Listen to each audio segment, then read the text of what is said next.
অনেক ভাই, অনেক বাপ আমরা আছি, যদি কোনো একটা লোক দুশ্চরিত্রবান হয়, ওই লোকটা যদি রাস্তা দিয়ে হেঁটে যায় আর আমরা দু চারজন যদি থাকি, তখন আমরা কাউকে ইশারা করে দেখাই, ভাই লক্ষ্য করো, ওই যে দেখো যে লোকটার আলোচনা করছিলাম, ওই যে সামনে যাচ্ছে, আঙ্গুলটা দেখেন।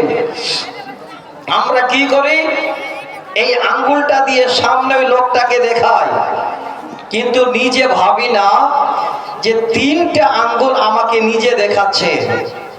ওই লোকটাকে ভাবার আগে, দেখার আগে তুমি নিজেই সচেতন হও, এই তিনটি আঙ্গুল তোমাকে দেখাচ্ছে, ওই লোকটার থেকে বাবা তুমি কম নাও, আগে তুমি নিজে সচেতন হও, তারপরে মানুষকে সচেতন করবে।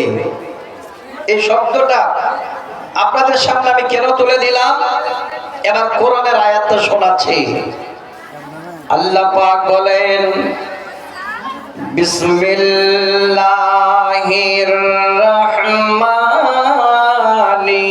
রহিম, ইয়া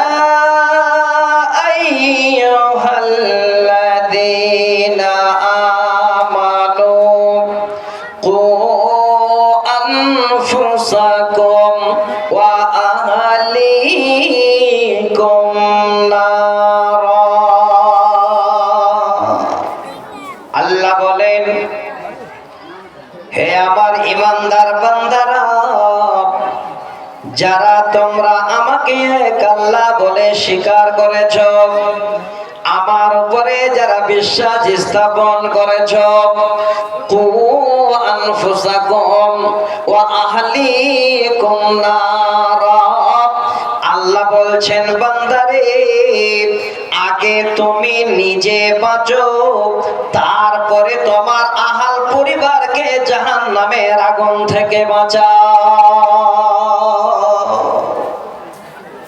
বাবাদের আগে সচেতন, পরিবারের মালিককে আগে সচেতন হতে হবে, তাহলে আপনার সন্তান কি তৈরি হবে। বেশি নয়, 4 থেকে 5টা ছোট ছোট বুখারী মুসলিমের হাদিস শোনাবো। আল্লাহ কোরআনের আয়াতে কি বোঝাতে চাইলেন, আগে নিজেকে বাঁচতে বললেন, মানে বাবা তুমি আগে সতর্ক হও, তারপরে তোমার আহাল পরিবারকে, সন্তান সন্ততিদেরকে তুমি জাহান্নামের আগুন থেকে বাঁচাও।